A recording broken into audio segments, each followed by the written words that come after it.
Bonjour, on se retrouve pour la suite des rappels sur les fonctions du cours de seconde, avant de démarrer les compléments de notre cours de première. Eh bien, petit rappel sur la fonction carré. Bon bah, en fait, la fonction carré, la fonction qui est f de x égale x au carré, on la connaît d'autant mieux que maintenant on a sûrement étudié, on a fait le cours sur le second degré, et elle n'a plus beaucoup de secrets pour nous. Bon, on peut quand même rappeler que cette fonction elle est strictement décroissante sur moins l'infini 0, et qu'elle est strictement croissante sur 0 plus l'infini, que sa courbe c'est une parabole, dont le sommet est l'origine de notre repère, et que cette parabole elle est symétrique par rapport à l'axe des ordonnées. Donc revois bien le cours sur le second degré s'il est un peu ancien. Voyons maintenant une autre fonction qui est la fonction inverse. Alors, la fonction inverse, alors sur quel intervalle elle est définie? Elle est définie sur l'intervalle R privé de 0. Tiens, à ce sujet, comment peut-on l'écrire, R privé de 0? On peut aussi l'écrire moins l'infini, 0, union, 0, plus l'infini. On exclut 0, puisque divisé par 0 n'a pas de sens. On peut aussi l'écrire sous la forme R avec une petite étoile, qui veut dire, et ces trois notations, R étoile, moins l'infini 0, union 0 plus infini, et R privé 0, ont la même signification. En seconde, on a vu que la fonction inverse, en fait, elle est strictement décroissante sur moins l'infini 0, et elle est aussi strictement décroissante sur 0 plus l'infini. Alors, avec la méthode qu'on a vue dans les définitions sur le sens de variation, eh bien, on va démontrer ceci. On ne l'avait peut-être pas fait en classe de seconde. Alors, qu'est-ce qu'il nous faut pour démontrer ceci? Eh bien, déjà, il nous faut deux nombres réels. On va rajouter quand même deux nombres réels non nuls, puisque il faut que ces nombres réels soient dans l'ensemble de définition de notre fonction. C'est R privé de 0. Comment on les prend, ces nombres réels? Rappelle-toi, hein, on les prend tels que A est plus petit que B. D'accord? Ça, c'est notre hypothèse.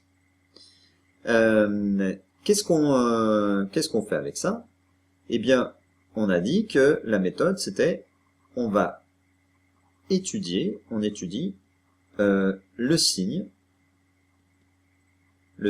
d'une différence. Alors, tu peux choisir f de A moins f de B, ou voilà, ici on va prendre f de B moins f de A. On va étudier le signe de ceci. Alors, f de B moins f de A, maintenant, il faut qu'on le calcule.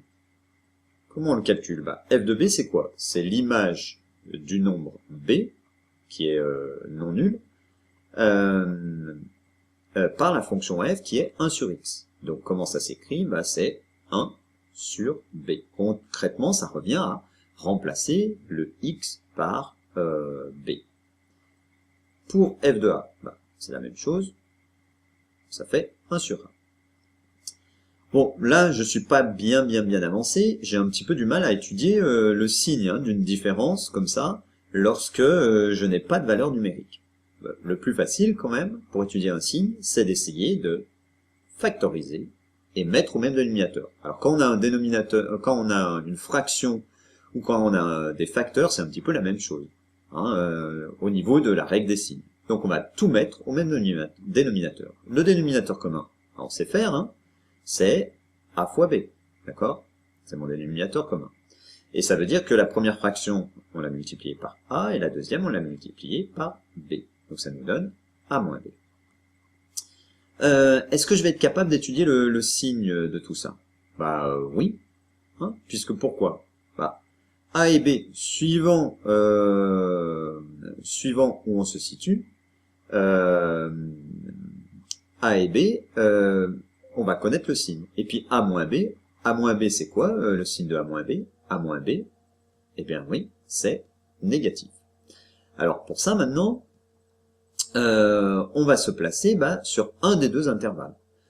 Comme on veut d'abord montrer que f est décroissante sur moins l'infini 0, on se place comme A et B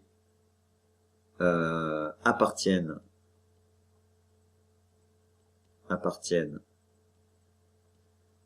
à moins l'infini 0, eh bien, on en déduit quoi? On en déduit que A est négatif. A est négatif, d'accord? B est négatif aussi. Et donc, A fois B est positif. D'accord? Et du coup, comme on vient de dire que A moins B est négatif, eh bien ça va nous donner un nombre négatif divisé par un nombre négatif, ça va nous donner, qu'est-ce que j'ai dit? Un nombre négatif divisé par un nombre positif, ça va nous donner un nombre négatif. Donc là, je rajoute quand même que A moins B est négatif. On a AB positif. Alors, il me manque peut-être un petit peu de place. J'ai peut-être pas écrit exactement comme je voulais écrire. Voilà, je te propose ici de mettre par conséquent, d'accord, par conséquent, f de B moins f de A est inférieur à 0, d'accord, et f de B inférieur strict, f de B inférieur strict à f de A. Et maintenant, par définition, qu'est-ce qui s'est passé? Et là, maintenant, on va mettre par définition. Qu'est-ce qui s'est passé pour A et B? Eh bien, on avait A plus petit que B, strictement, et on arrive à f de B supérieur à f de inférieur strict à f de A. Donc on arrive à si A inférieur à B strictement, alors f de B est strictement inférieur à f de A. Est-ce que l'ordre est conservé? Non, l'ordre n'est pas conservé. Donc par définition, f est strictement décroissante sur moins l'infini 0 exclu. Il te suffit maintenant de refaire la même chose sur 0 plus l'infini pour avoir la deuxième partie de la propriété. Et le tour sera joué. Voilà. Je te laisse voir la partie justement dont je viens de parler sur l'intervalle 0 plus l'infini. On fait la même chose, on factorise, on étudie le signe de chacun des facteurs. Alors ici j'ai moins 2, j'ai B moins A qui est positif, j'ai A et B qui sont positifs, donc finalement j'ai B moins A positif, A fois B qui est positif, et moins 2 négatif, donc ça va nous donner une différence négative, comme précédemment. Donc la fonction est bien strictement décroissante sur 0 plus l'infini. En ce qui concerne la courbe, voilà, on a ce type de courbe que tu dois reconnaître. Qu'est-ce que c'est que ce type de courbe? Ça s'appelle une hyperbole.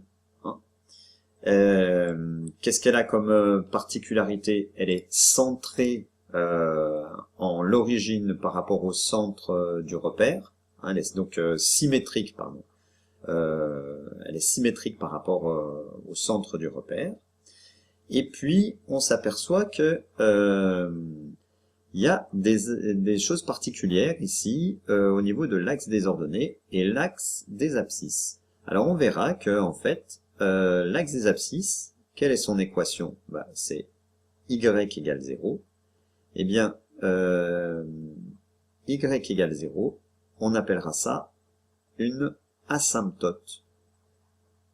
Asymptote horizontale.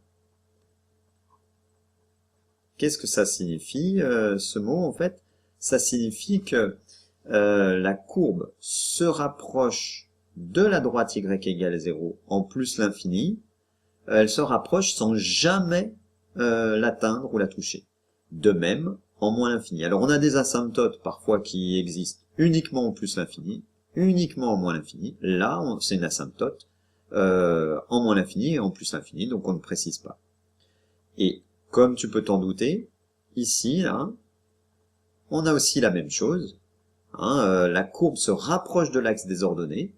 Quand quoi? Quand les valeurs de x sont très très proches de 0, là, quand j'ai 0,0000001, je suis à plus 1 million, 1 milliard, etc.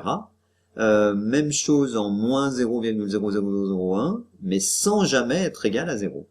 Eh bien, cette droite, qui s'appelle x égale 0, est une asymptote verticale, cette fois. À quoi? À la courbe de la fonction f. Voilà.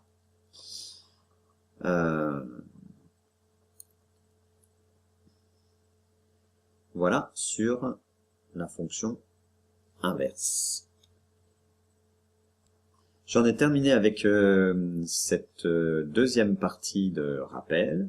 Dans une prochaine vidéo, on va voir un exemple pour mettre en application cette méthode qu'on vient de revoir là, de recherche des variations et de démonstration du sens de variation d'une fonction. Voilà, à bientôt, bon courage.